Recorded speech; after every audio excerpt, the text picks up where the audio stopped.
Hi, welcome to Module 3, Environment Policy, Laws, and Treaties. In addition to the required readings, use this PowerPoint to help you better understand the material. This module could be an entire course in and of itself, so please keep in mind that I am merely highlighting the surface of the topic. Objectives. Define environmental justice and explain its history. Demonstrate an understanding of the history and significance of treaties between Native Americans and the United States government. Demonstrate ability to critically analyze current environmental policies and laws.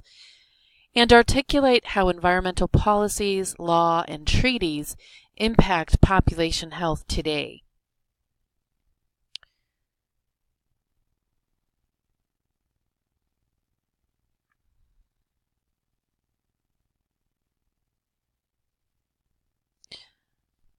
So demonstrating an understanding of the history and significance of treaties between Native Americans and the United States government. There's two required readings: The Treaty Trail from Native American Testimony by Peter Nabokov. For this required reading, I only selected a few pages to give you an overview. I will add the full chapter under suggested readings for those of you who want to look over information about some specific treaties. And then The Cloaking of Justice by Dr. D.E. Wilkins.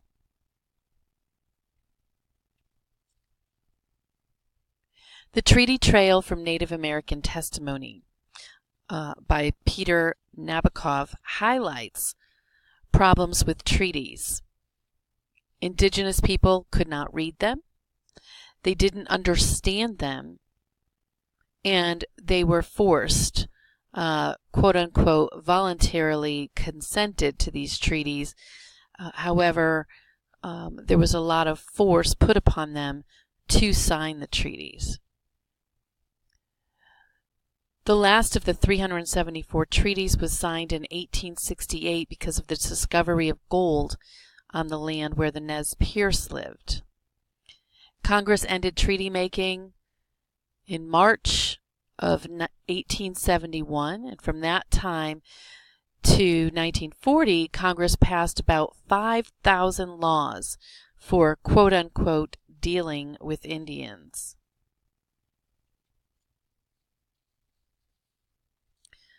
The Cloaking of Justice provides detail about issues of justice with Indian people and the Supreme Court. It points out that indigenous groups are different than other minority groups because they are original to the land.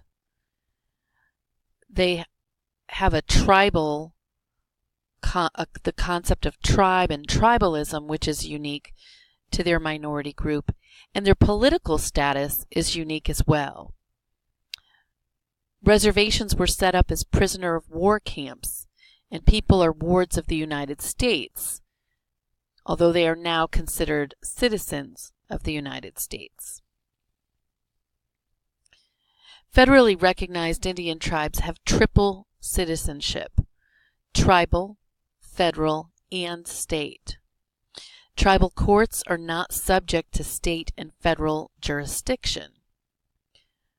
Congress has the authority to limit, modify, or eliminate powers of Indian self-government, leaving Congress with paramount power over the property of Indians.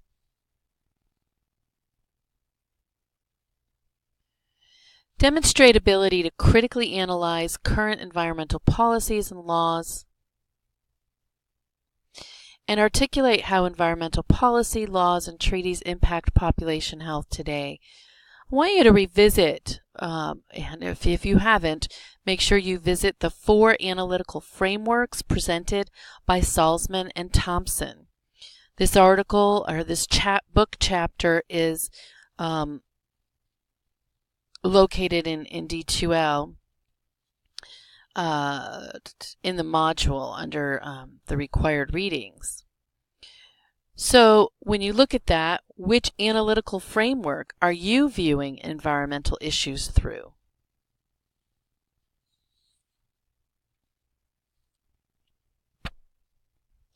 The 4 analytical frameworks include environmental rights, sustainable development, utilitarianism and cost benefit, and environmental justice. With environmental rights, environmental law often reflects a strong view that humans have a right to environmental protection. So we have a right to clean water. We have a right to clean air. We have a right to clean soil. Although environmental laws have been passed, efforts to add environmental rights within the United States Constitution have failed. The United Nations states that people, quote unquote, have a fundamental right to freedom, equality, and adequate conditions of life in an environment of quality that permits a life of dignity and well-being. This concept has not been added to the United States Constitution. Anthropocentric or biocentric. Do you believe these rights are just for human beings, anthropocentric, or do you believe these rights are for all species, biocentric? Sustainable development. Development that meets the need of the present without compromising the ability of future generations to meet their own needs. We hear a lot about sustainable development today because we're really looking into the future and making sure that whatever we're doing today, we can sustain long term. More and more people are moving towards solar energy. More and more people are moving towards wind energy. You think about electric cars. Those are all efforts for sustainable development. Sustainable development ties together development and environmental protection. Development is not the same as growth. The focus is on intergenerational equality, always keeping in mind how do present generations meet their needs while ensuring that the needs of the future generations will be met. So with sustainable development, we're really looking at, again, how do we develop something that is sustainable long-term rather than immediate short-term growth.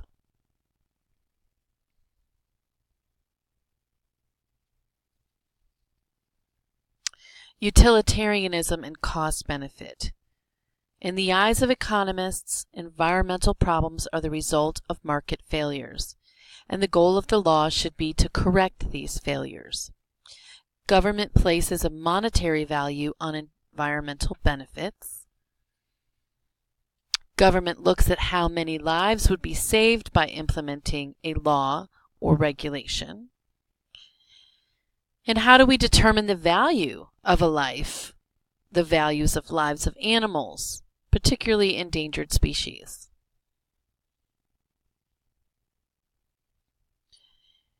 Environmental justice.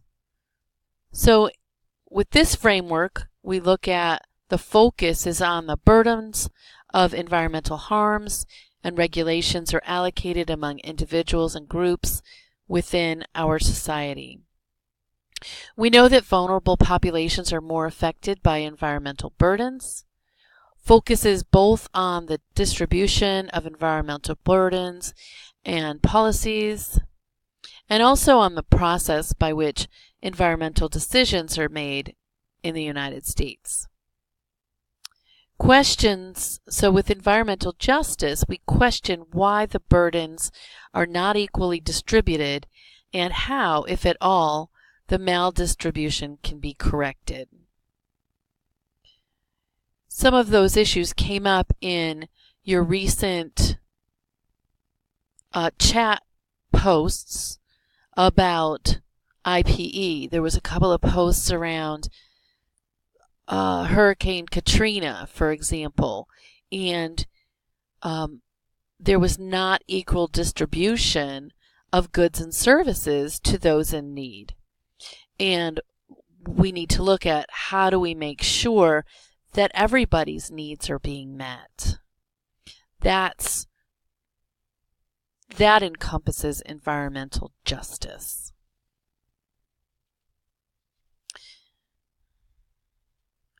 So for Module 3 discussion post, you'll be assigned 2 videos to watch. One video, you will be the summarizer.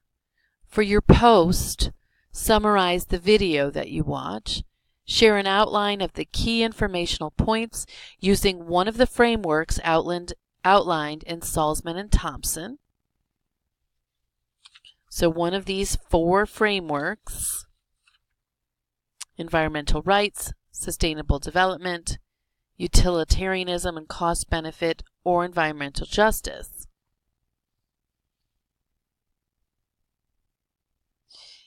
So using one of those 4 frameworks, critically analyze environmental policies and laws discussed and how they impact population health today. The second video, you will be the responder. So you'll watch the video and then you will respond to the summarizer's discussion post by providing feedback about the post with at least one strength and one area for growth using the SBI feedback model, and provide additional thoughts and insight that you gained from the film.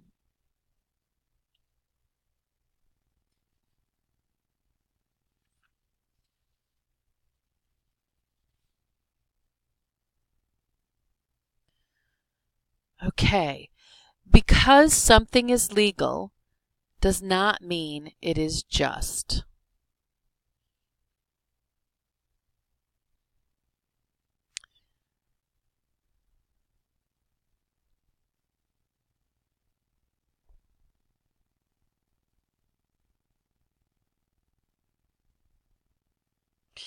And I will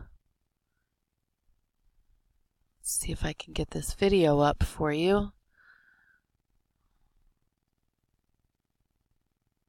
I'll add a link for this video. In the social work values and ethics class, I have a conversation.